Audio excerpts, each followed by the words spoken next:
Here at Activate Learning, we have professionally qualified teaching staff with many years of industry experience. During your apprenticeship, you'll have the chance to come into one of our professionally equipped workshops and learn from the professionals the correct methods of cycle maintenance.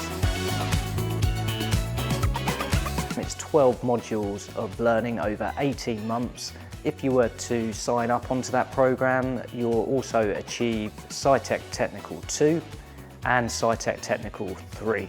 Our apprenticeships are delivered nationally across England, and you will be assigned an assessor, and they'll come and see you out in the shop regularly every 6 to 8 weeks.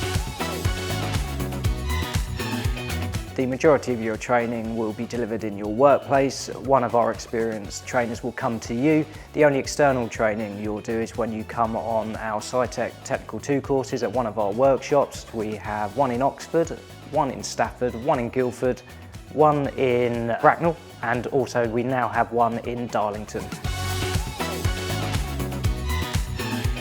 6 months into your apprenticeship, you'll come on our SciTech Technical 2 course.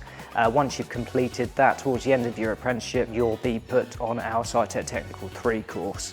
I would recommend the apprenticeship in bicycle mechanics for anyone looking to start a career in the cycle trade, or for an existing bike mechanic looking to gain an industry recognised qualification. If this sounds good to you, I look forward to seeing you soon.